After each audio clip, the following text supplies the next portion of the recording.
Hello everyone, welcome to unique classes.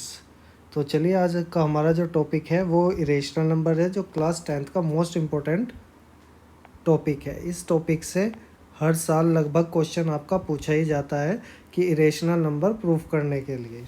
Okay, तो आपसे question पूछा जाएगा। तो सबसे पहले अगर हम बात करें तो मैंने इरेशनल नंबर और रेशनल नंबर आपको डिफ़ाइन कर दिए थे। तो आप प्रीवियस वीडियोस को जाके देख लीजिएगा, उसमें मैंने डिफ़ाइन किया हुआ है कि हमारे पास रेशनल या इरेशनल नंबर्स क्या होते हैं और भी कितने टाइप्स के हमारे पास नंबर होते हैं।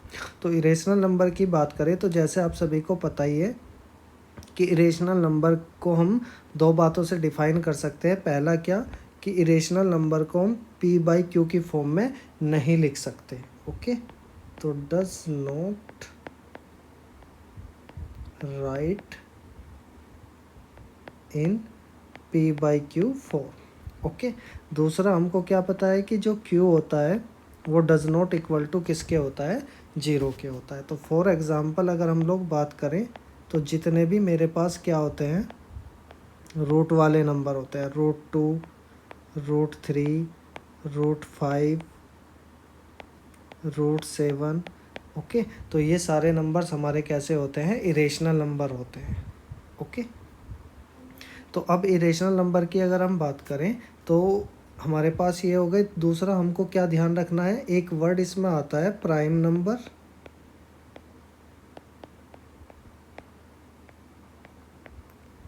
और एक वर्ड आता है जिसको हम लोग बोलते हैं को प्राइम नंबर।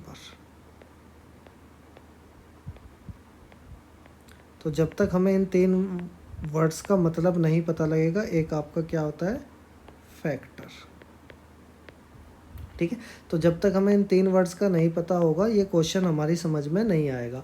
तो मैक्सिमम बच्चों को ये क्वेश्चन इसीलिए समझ में नहीं आता और उनको ये सिर्फ रटना ही पड़ता है, क्योंकि एग्ज़ाम प्रोस्पेक्टिव से ये इम्पोर्टेंट भी बहुत ज़्यादा होता है, क्योंकि डायरेक्ट क्वेश्चन पूछ लिया जाता है। तो ये एग्ज़ाम प्रोस्पेक्टिव से भी बहुत ज़्यादा इम्पोर्टेंट है, साथ ही आपको अंडरस्टैंडिंग करने के लिए भी बहुत ज़्यादा ज़रूरी है। तो अगर हम लोग बात करें प्राइम नंबर की, तो प्राइम नंबर सिंपली वो होते हैं जो अपने आप से ही क्या होते हैं, डिवाइड होते हैं। ठीक है, ओनली डिवाइड बाय इटसेल्फ। ठीक है, तो ऐसे नंबर जो सिर्फ अपने आप से डिवाइड होते हैं, जैसे हमारे पास 2, 3, 5, 7, उसके बाद 11, 13। तो ये कुछ ऐसे नंबर्स हैं जो हमारे क्या होते हैं, और सो ऑन, जो सिर्फ अपने आप से ही डिवाइड होते हैं। को प्राइम की अगर हम बात करें तो ध्यान रखना, को प्राइम नंबर उनको बोलते हैं जिनके पास कॉमन फैक्टर, इसीलिए मैं फैक्टर लिखा है ताकि फैक्टर का भी पता लगे क्या होता है। कॉमन फैक्टर कितना होना चाहिए, 1। ओके, तो सिंपली ऐसे नंबर जो या तो अपने आप से डिवाइड होते हैं या 1 से डिवाइड होते हैं, उसको हम लोग क्या बोलते हैं, को प्राइम नंबर बोलते हैं। ठीक है, और फैक्टर की अगर हम बात करें तो फैक्टर क्या होता है, एक ऐसा नंबर होता है जो क्या करता है, कंप्लीटली डिवाइड कर देता है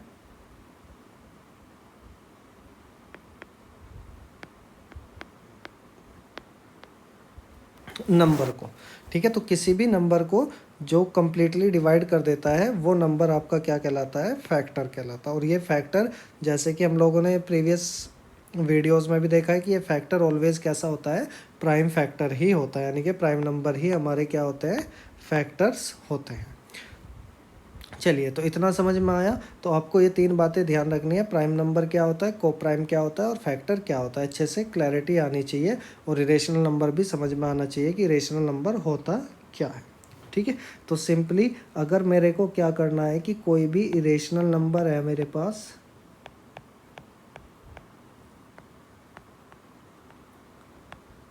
तो इस इरेशनल नंबर को मेरे को सिर्फ तीन बातों में ध्यान रखना है कि मैं इसको p/q की फॉर्म में नहीं लिख सकता, नॉट राइट।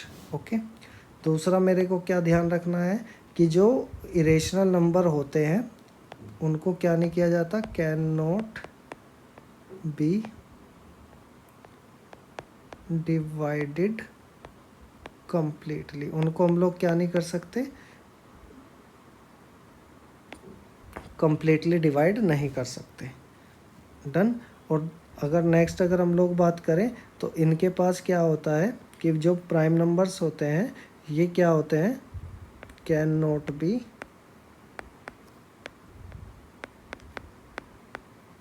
टर्मिनेटेड। समझ आया? तो ये इरेशनल नंबर। अब हमसे इस टॉपिक से जो क्वेश्चन पूछा जाता है वो कुछ इस टाइप का क्वेश्चन पूछा जाता है। मैं एनसीईआरटी से ही उठा ले रहा हूँ। तो एनसीईआरटी की एक्सरसाइज में ही क्वेश्चन दे रखा है आपको, क्या, prove that under root 2 is irrational number. Okay, ये हमारा रिपीट हो गया है। तो सिंपली क्या हो गया कि हमारे पास क्या हो गया कि प्रूफ दैट करना है आपको रूट 5 इज़ इरेशनल नंबर। तो इसको इरेशनल नंबर प्रूफ करने के लिए हम लोग क्या करेंगे कि पहले इसको मान लेते हैं कि ये कैसा है, रेशनल नंबर है। तो अगर मैं ये मान लेता हूँ कि एज्यूम कर लेते हैं, assume that root 5 is a rational number.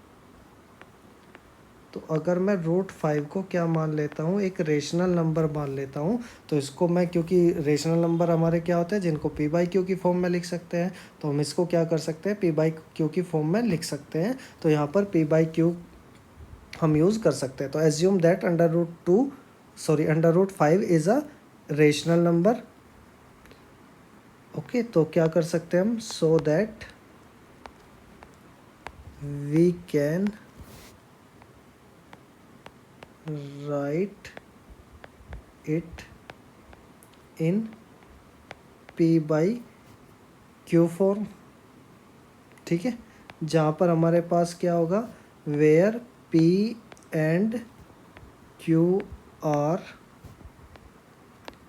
Coprime numbers. अभी मैंने को प्राइम बताया था क्या होता है, ऐसे नंबर जिनका फैक्टर क्या होता है, या तो वो खुद होते हैं या फिर 1 होता है, यानी कि जिनके पास एक कॉमन फैक्टर 1 होता है उसको हम लोग क्या बोलते हैं, को प्राइम नंबर बोलते हैं। तो हमको ये ध्यान रखना है कि जब भी आपसे पूछेगा कि किसी भी नंबर को आपको क्या करना है, प्रूफ करना है, कि उसको प्रूफ कीजिए कि वो कैसा है, इरेशनल है, तो आपको सबसे पहले उसे मानना पड़ेगा कि हमारे पास क्या होगा कि वो रेशनल नंबर होगा।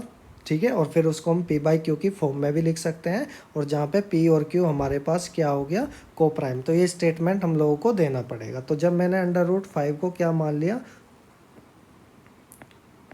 रेशनल नंबर, तो मैं उसको ऐसे लिख सकता हूँ कि p by q is equal to root 5।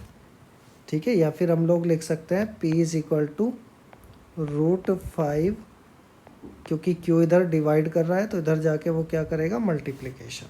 Okay, तो ये नंबर अगर मैं बात करूं तो हमारे पास ये क्यू उधर जाके क्या कर रहा है, मल्टीप्लिकेशन। इसीलिए मेरे पास क्या आ गया, p is equal to under root 5 q. Okay, तो इसी में अगर मैं आगे बात करूं तो अब हम लोग क्या करेंगे कि इसी को हम लोग क्या कर देते हैं, स्क्वायरिंग कर देते हैं, स्क्वायरिंग बोथ साइड। ओके, तो हम लोग क्या कर देंगे, इसको स्क्वायर कर दें, क्योंकि हमको रूट हटाना पड़ेगा, क्योंकि रूट हमको पता है रेशनल नंबर होता है, पर हमने रेशनल मान लिया तो मुझे रूट हटाना पड़ेगा। तो रूट हटाने के लिए मैं क्या करूँगा, दोनों साइड स्क्वायर कर दूंगा। P square is equal to, जब रूट 5 का स्क्वायर करते हैं तो 5 ही आ जाता है, और ये हमारे पास क्या हो जाएगा, क्यू स्क्वायर। ओके, तो यानी कि सिंपली अगर हम लोग बात करें, p square is equal to आपके पास क्या आ जाएगा, 5 into q into q. Q square को हम ऐसे लिख सकते हैं। तो अगर यहाँ क्लियरली मैं देखूँ तो यहाँ पे मैं कह सकता हूँ कि क्या, P square is divided by 5। ठीक है, 5 क्योंकि 5 से डिवाइड हो रहा है। Okay, divided by 5। ठीक है, तो मैं कह सकता हूँ so that P also divided by 5। ठीक है, क्योंकि 5 ही किसको डिवाइड कर रहा है, पी स्क्वायर को, तो ये भी हमारे पास क्या करेगा, डिवाइड कर देगा किसको, ठीक है। तो मैं ये जो ऊपर इक्वेशन थी इसको मैं क्या मान लेता हूँ, इक्वेशन फर्स्ट मान लेता हूँ, आगे हमारे काम आएगी। तो p square is divided by 5 so that P also divided by 5। ठीक है। तो ये आपने देखा भी होगा, अगर मैं आपको बताऊं कि जैसे मेरे पास 20 होता है तो 20 को मैं ऐसे लिखता हूँ ना, 2 × 2 × 5, या 20 की जगह मैं 30 ले लेता हूँ तो मैं इसको 2 × 3 × 5 लिखता हूँ। तो अगर मैंने ऐसे लिखा तो मैं किसी भी एक नंबर को उठा के बोल सकता हूँ ना कि ये पूरा का पूरा 30 को डिवाइड करेगा। तो अगर सपोज़ करो मुझे बाकी नंबर नहीं पता तो मैं कह सकता हूँ कि जैसे सपोज़ करो 30 को मैंने ऐसे लिख दिया, 30 = 3 × A × B। तो इट मीन्स मुझे ये पता है कि ये 3 भी इसको कम्प्लीटली डिवाइड करेगा, ये ए भी कम्प्लीटली डिवाइड करेगा और ये बी भी कम्प्लीटली डिवाइड करेगा। तो जब किसी को फैक्टर की फॉर्म में लिख देते हैं प्राइम फैक्टराइजेशन में, तो वो हर फैक्टर क्या करता है, उस होल नंबर को कम्प्लीटली क्या करता है, डिवाइड करता है। ठीक है। तो सेम यही चीज़ हमने इधर देखी कि हमारे पास 5 क्या है, एक फैक्टर हो गया पी स्क्वायर का, तो इसलिए वो क्या कर रहा है, डिवाइड कर रहा है। ठीक है। तो हम कह सकते हैं hence 5 is a factor of p. ठीक है। अब वो एक क्या हो गया, फैक्टर हो गया पी का। तो ये आपने पढ़ा भी है कि अगर हम लोग डिवाइड करें किसी भी चीज़ को, यानी कि अगर मैं 5 को या सपोज़ करो 30 को ही डिवाइड कर रहा हूँ किससे, किसी भी नंबर से, सपोज़ करो मैं यहाँ पे क्या किससे डिवाइड कर रहा हूँ, 30 के फैक्टर मेरे पास 5 थे, तो मैं इसको अगर 3 से ही डिवाइड कर रहा हूँ तो 10 टाइम्स ये डिवाइड हो जाएगा। ठीक है। तो डिवाइड हो जाएगा तो यानी कि कम्प्लीटली डिवाइड करेगा। अब जैसे कि मैंने बोल दिया कि ये फैक्टर है तो 3 भी फैक्टर था, तो उधर मैंने 5 को भी एज ए फैक्टर माना है, और फैक्टर किस नंबर का है, पी का। तो ये पी को कम्प्लीटली डिवाइड करेगा। तो इसका मतलब अगर ये पी को कम्प्लीटली डिवाइड कर रहा है तो मैं मान लेता हूँ कि ये पी किसके इक्वल है, सपोज़ करो ए के इक्वल है। ठीक है। तो मैंने जब 5 की इसमें मल्टीप्लाई की तो ये p टाइम्स पूरा का पूरा डिवाइड कर देगा। तो यानी कि मान सकते हैं कि 5 p को डिवाइड कर देगा कितनी बार, a टाइम्स। अगर 5 में मल्टीप्लाई करें तो वो p के इक्वल हो जाएगा। ओके। तो सेम कंडीशन हम लोग यहाँ पर भी यूज़ कर सकते हैं कि hence 5 is a factor of p। तो तब हम लोग क्या कह सकते हैं कि देन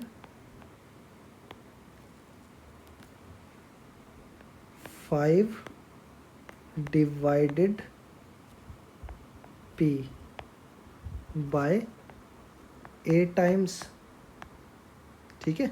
और अगर हम ऐसा कह सकते हैं तो हम फिर ये भी बोल सकते हैं कि p = हमेशा कब आएगा, जिस a से मैंने मल्टीप्लिकेशन की, तो हमारे पास p = क्या आ जाएगा, 5 × a आ जाएगा। अब फिर से हम लोग क्या करेंगे, अगेन स्क्वायरिंग करेंगे, स्क्वायरिंग बोथ साइड। ठीक है। स्क्वायरिंग बोथ साइड करेंगे तो p² = कितना आ जाएगा, 25a²। 5 का स्क्वायर 25 हो गया, a का स्क्वायर 5a² हो गया। अब अगर हम इसकी बात करें तो ये हमारे पास क्या हो गया, अब इसकी जो वैल्यू है, ये इक्वेशन अगर मैं सेकंड मान लेता हूँ तो हम लोग क्या करेंगे, put the value of equation second in equation first. ठीक है। तो इक्वेशन फर्स्ट मेरे पास क्या थी, अगर मैं देखूँ अभी ऊपर मैंने बताया था कि इक्वेशन फर्स्ट मेरे पास ये थी कि p² = 5q²। तो अगर मैं यहाँ पर इसको रखता हूँ तो p² की जगह मैं क्या रखूँगा, 25a² = आपके पास उधर क्या था, 5 × q²। ओके। तो इस 5 से मैं क्या कर सकता हूँ, इस 25 को डिवाइड कर सकता हूँ, क्योंकि इधर मल्टीप्लाई है तो इधर आके डिवाइड करेगा, तो ये मेरे पास 5a² = q² हो जाएगा। और जब ये 5 इतना आ जाएगा तो हम लोग जब इसको क्या करेंगे, यहाँ पर देखें तो मैं q² = वापस से ऐसे लिख सकता हूँ कि 5a × a। ओके। तो यहाँ पे अगर हम लोग देख रहे हैं तो क्या हो गया कि q ऑल्सो डिवाइडेड बाय 5। ठीक है। तो क्या होगा, so that 5 also a factor of q। ठीक है। तो क्यू का फैक्टर होगा। और अगर ऐसा हो गया कि वो किसका हो गया, क्यू का फैक्टर आ गया, तो इट मीन्स क्या होगा, ठीक है। तो अगर ये 5 को मतलब 5 देखो, मैंने क्या कहा था कि को प्राइम क्या होते हैं, जो सिर्फ एज ए कॉमन फैक्टर 1 रखते हैं। अब क्या हो रहा है कि क्यू भी हमारा 5 से डिवाइड हो रहा है और पी भी हमारा किससे डिवाइड हो रहा है। देखो ये कहा था ना कि 5 डिवाइड पी, तो पी भी डिवाइड हो रहा है। और यहाँ पे हम देख रहे हैं कि 5 ऑल्सो है फैक्टर ऑफ क्यू, मतलब वो क्यू को भी डिवाइड कर रहा है, ठीक है। तो हमारे जो हमने एज्यूम किया था, क्या एज्यूम किया था कि ये को प्राइम नंबर है। तो अगर हम यहाँ देखें तो यहाँ पर क्या कर रहा है कि अगर मैं यहाँ पर बात करूँ तो सिंपली, ये क्वेश्चन हम बाद में करते हैं, इधर मैं पहले आपको समझा देता हूँ, ठीक है। तो अगर हम लोग बात करें कि यहाँ पर हमारे पास क्या होगा कि अगर हम लोग बात करें here p and q, okay, हमारे पास क्या हो गया कि पी एंड क्यू डिवाइड हो रहे हैं, P Q R divided by 5, ठीक है, which is a contradicting fact, ठीक है। ये क्या हो गया, कॉन्ट्राडिक्टिंग फैक्ट हो गया फॉर आवर एजम्पशन, ठीक है। और वो एजम्पशन क्या था, दैट, ठीक है, वो एजम्पशन क्या क्या था कि दैट जो हमारे पास क्या थे, पी एंड क्यू आर को प्राइम, ठीक है। हमने माना था कि को प्राइम है, बट ये 1 से भी डिवाइड हो रहा है, 5 से भी डिवाइड हो रहा है, और पी क्यू अपने आप से तो डिवाइड हो ही जाएगा। तो ये हमारा क्या हो गया, जो एजम्पशन हमने माना था कि ये को प्राइम नंबर्स है, ये हमारे पास क्या हो गया, ये एजम्पशन हमारा क्या हो गया, गलत हो गया। तो जब ये एजम्पशन हमारे पास गलत हो गया तो इट मीन्स हमारे पास क्या हो गया कि हम लोग कह सकते हैं, तो हमारा अजम्पशन पी एंड क्यू और को प्राइम नंबर ये कॉन्ट्राडिक्टिंग हो गया। तो हम कह सकते हैं कि सो अवर assumption इज रॉन्ग, ठीक है। तो हमारा एजम्पशन रॉन्ग हो गया, तो हम लोग कह सकते हैं कि वो अब रेशनल नंबर तो रहा नहीं, तो हैंस हम लोग बोल सकते हैं कि hence √5 is a irrational number, okay. तो ये स्टेटमेंट आपको इतना लिखना पड़ेगा जब आपका आंसर होगा।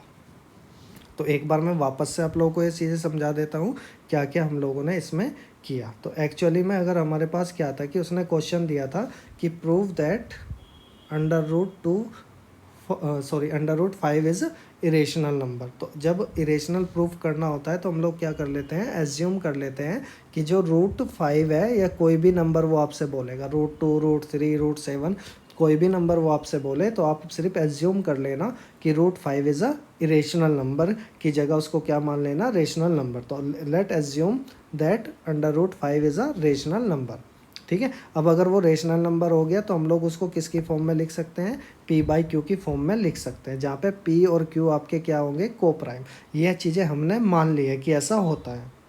अब हमने क्या देखा, p और q को जब हमने क्या मान लिया कि √5 को हमने रेशनल मान लिया, तो हम उसे p/q की फॉर्म में लिख सकते हैं, क्योंकि अब वो इरेशनल नहीं रहा, वो रेशनल हो गया। तो हमने p/q की फॉर्म में रखा, q को हम लोग दूसरी साइड लेके गए, ठीक है, यानी कि उसका ट्रांसलोकेशन किया। ट्रांसलोकेशन करके देखा तो p is equal to √5 into q मिल गया।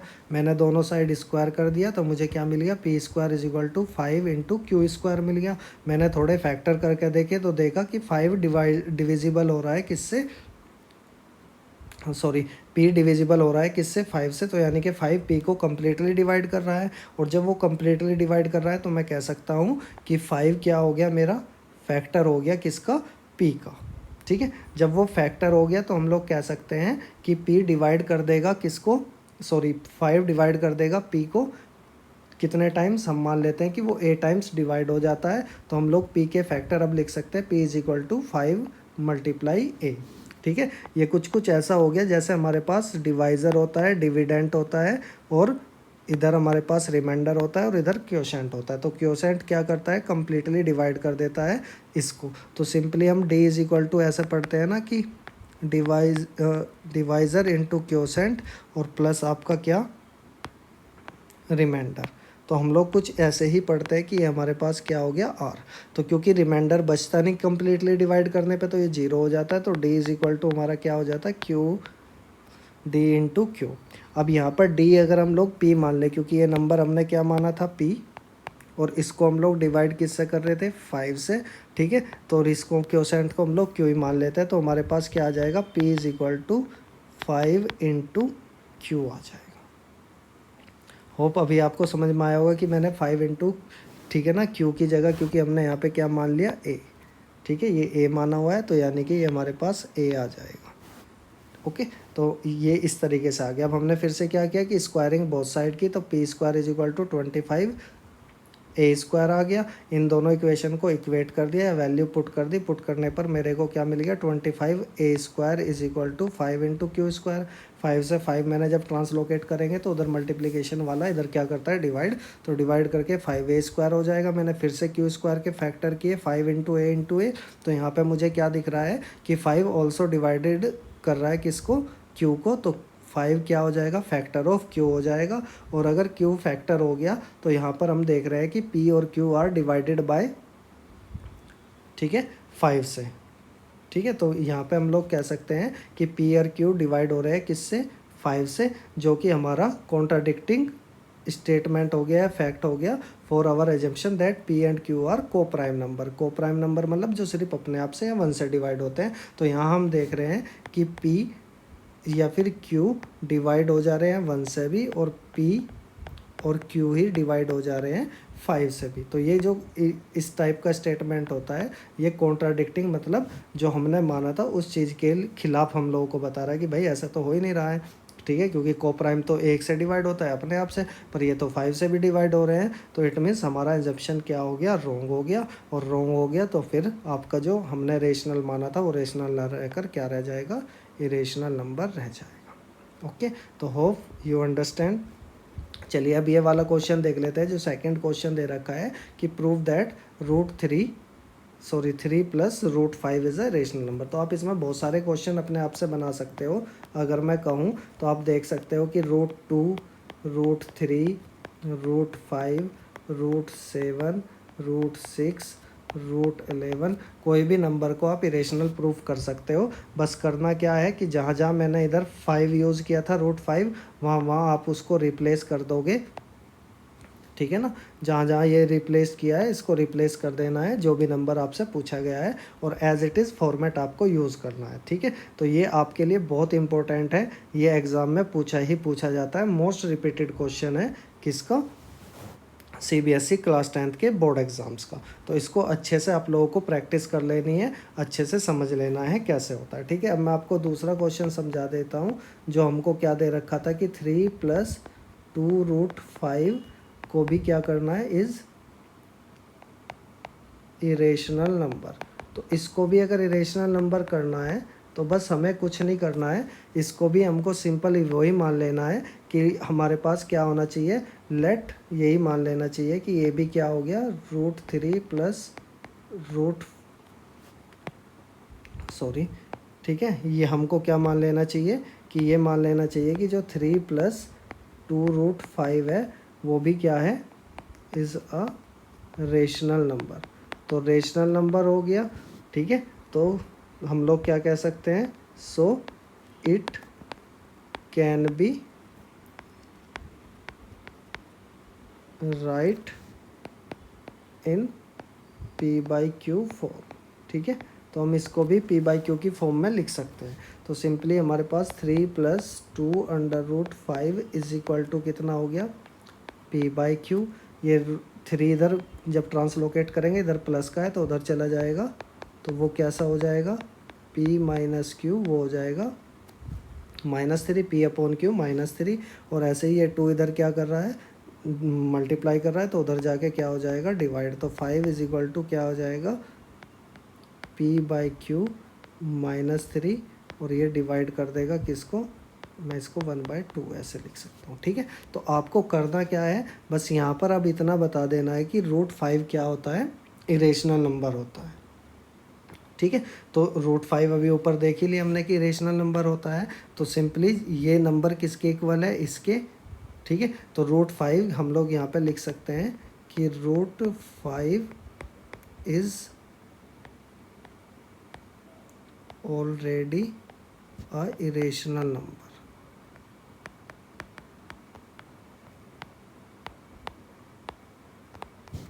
ठीक है, सो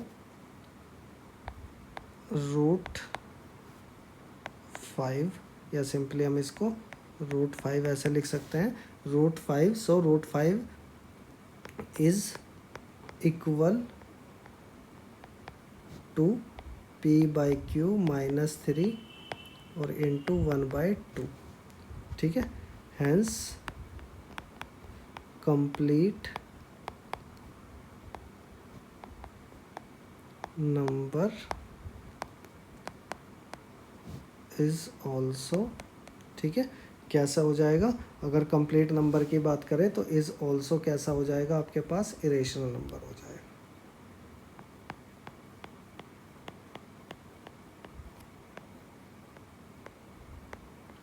बात समझ में आई या नहीं आई? ठीक है, तो आपको इतना ध्यान रखना है, इतना नोट कर लेना ये कहीं पर भी, कि एनी एडिशन, ठीक है, या ठीक है, एनी एडिशन या फिर क्या कोई सा भी सब्सट्रैक्शन अगर आप कर रहे हो, तो एनी एडिशन, सब्सट्रैक्शन और मल्टीप्लिकेशन,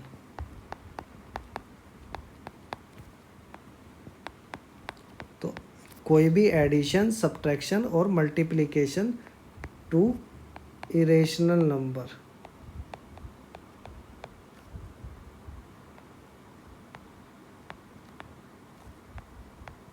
ठीक है, क्या होगा, always be a irrational number. ठीक है, तो कोई भी मल्टीप्लिकेशन, सब्ट्रैक्शन या फिर एडिशन करते हैं किसी भी रेशनल नंबर की किसी भी नंबर में, तो ऑलवेज कैसा रहेगा, इरेशनल नंबर ही रहेगा। ठीक है, तो जब भी आप इसको आंसर करोगे इस टाइप के क्वेश्चन को, कुछ भी वो दे दे, सपोज करो उसने दे दिया 5 + 2√3। ठीक है, तो हम लोग को सबसे पहले ऊपर वाले मेथड से ही √3 को क्या दिखाना पड़ेगा, इरेशनल दिखाना पड़ेगा, कि हमारा √3 कैसा हो गया, इरेशनल नंबर हो गया। ठीक है, और फिर उसके बाद हमको ये सिंपली ऐसे सोल्व करके दिखा देना है कि 5 + 2√3 इज इक्वल टू p/q। ऐसे ही ये 2√3 इज इक्वल टू कितना हो जाएगा, p/q -5। इसको हम लोग थोड़ा सा और एक्सप्रेस करें तो इसको हम ऐसे लिख सकते हैं 1, एलसीएम लेंगे तो q एलसीएम आ जाएगा, ये हमारे पास क्या आ जाएगा, pq -5। ओके, और फिर ये 2 उधर जाके, या आप उसको ऐसे मत दिखाओ, आप सिंपल क्या दिखा सकते हो, आप ऐसा कर सकते हो, जो भी नंबर आपका ये डिवाइड करने जा रहा है उसको होल में डिवाइड कर देना। ओके, तो ज़्यादा स्ट्रेस नहीं लेनी चाहिए। तो हमारे पास क्या आ जाएगा कि अगर हमसे बोला जाएगा तो ये q था, तो ये क्या करेगा, इधर आकर इंटू 1/2 हो जाएगा, और ये हमारे पास क्या हो जाएगा, यानी कि √3 इज इक्वल टू मुझे क्या मिल जाएगा, p/q -5 और इंटू 1/2। ओके, तो बस यहाँ पर आप ये वाला स्टेटमेंट लिख सकते हो, एनी एडिशन, सब्ट्रैक्शन और multiplication to a irrational number always be a irrational number, so that. ठीक है, बस यहाँ पे फिर लिख देना है कि सो दैट जो आपको नंबर दिया गया है 5 + 2√3 is a irrational number. Done. तो होप आप लोगों को ये चीज़ें समझ में आ गई होंगी कि कैसे हम लोग क्या कर सकते हैं, किसी भी नंबर को चेंज कर सकते हैं। वो कोई भी नंबर आपको दे दे तो आपको सबसे पहले क्या करना पड़ेगा, इस मेथड से कम्प्लीटली उसको प्रूव करना पड़ेगा, कि आप कम्प्लीटली उसको ऐसे प्रूव करोगे, और ऐसे प्रूव करने के बाद उसको कुछ इस फॉर्म में लिख दोगे, अगर आपके पास कोई प्लस वाला नंबर करके वो बोल रहा है। ठीक है, तो जब ऐसे आप लिख दोगे तो वो आपका क्या होगा, ठीक है। आप बोल सकते हो कि किसी भी नंबर का एडिशन या सब्ट्रैक्शन आपका क्या होता है, इरेशनल होता है। तो ये पॉइंट भी अगर आप लिखोगे तो वैलिड रहेगा। तो इस टाइप के क्वेश्चंस को आप ऐसे सोल्व कर सकते हैं। ठीक है, थैंक यू। अगर आपको हमारी वीडियो अच्छी लगी हो तो प्लीज़ इसको सब्सक्राइब करें, लाइक करें और शेयर करें। साथ ही साथ अगर आपको कोई और टॉपिक पर भी कोई डाउट हो या इस वीडियो में किसी भी टॉपिक पर या वर्ड पर आपको समझ में नहीं आया हो, डाउट हो, तो आप हमको कमेंट सेक्शन में लिखकर या हमारे इस टेलीग्राम चैनल पर लिखकर हमको बोल सकते हैं। साथ ही साथ अगर आपको कोई पीडीएफ चाहिएगी या फिर आपको हमारे टेस्ट की नीड्स होगी अपने आप को इवैल्यूएट करने के लिए, तो वो इवैल्यूएशन भी हम लोग करते हैं। तो आप प्लीज़ हमको इस टेलीग्राम पर मैसेज कीजिए, जो भी आपको नीड्स होगी हम लोग प्रोवाइड कराएंगे। चलिए, थैंक यू सो मच, मिलते हैं नेक्स्ट वीडियो।